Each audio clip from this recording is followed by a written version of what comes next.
What if the sun was the size of a coin? The sun is big, like really big.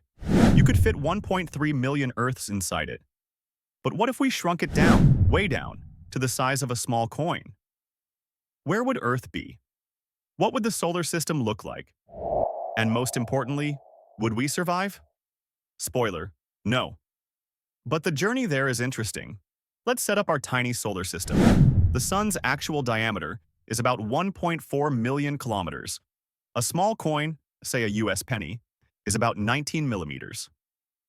That means we're shrinking the sun by a factor of about 73 billion.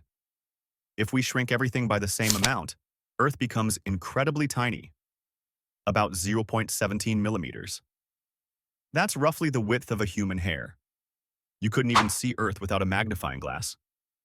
And where would this hair-sized Earth be located? About 2 meters away from your coin sun, the length of a dining table. So our entire Earth orbit, the thing that takes a full year to complete, would fit on your dinner table, with room for plates. Let's zoom out and place the other planets. Mercury would be 0.8 meters from the coin, about an arm's length. And Mercury itself? A tiny speck at 0.7 millimeters, completely invisible to your eye. Venus sits at 1.5 meters, still on your dining table. Mars is out at 3.1 meters. Maybe in your kitchen now. Jupiter, the largest planet, finally becomes visible, about 0.2 millimeters. Still tiny, but it's sitting 10.6 meters away, across your entire apartment. Saturn with its rings, 19.5 meters. Your neighbor's apartment. Uranus, 39 meters away, down the street. Neptune, 61 meters.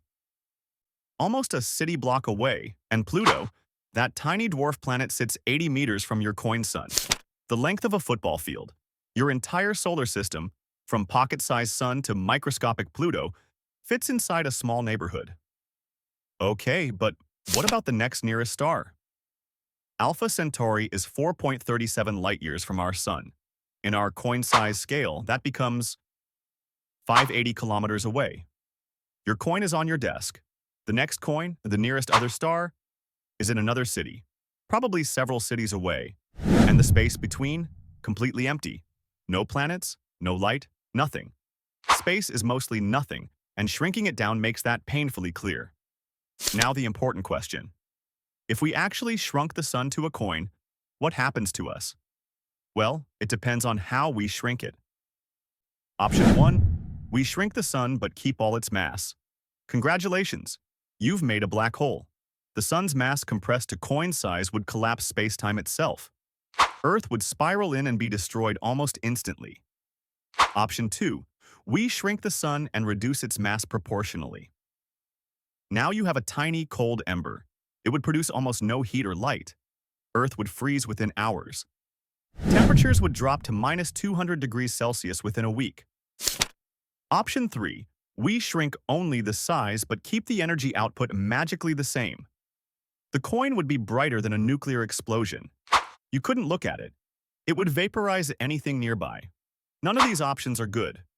The sun's size isn't an accident. It's the exact size needed to burn hydrogen at the exact rate that keeps us alive. Too big? It burns out fast and explodes. Too small? Not enough heat. Everything freezes. The sun as a coin is a fun thought experiment, but it's also a reminder that our solar system is perfectly, almost suspiciously, well-balanced. A coin-sized sun makes a nice mental model.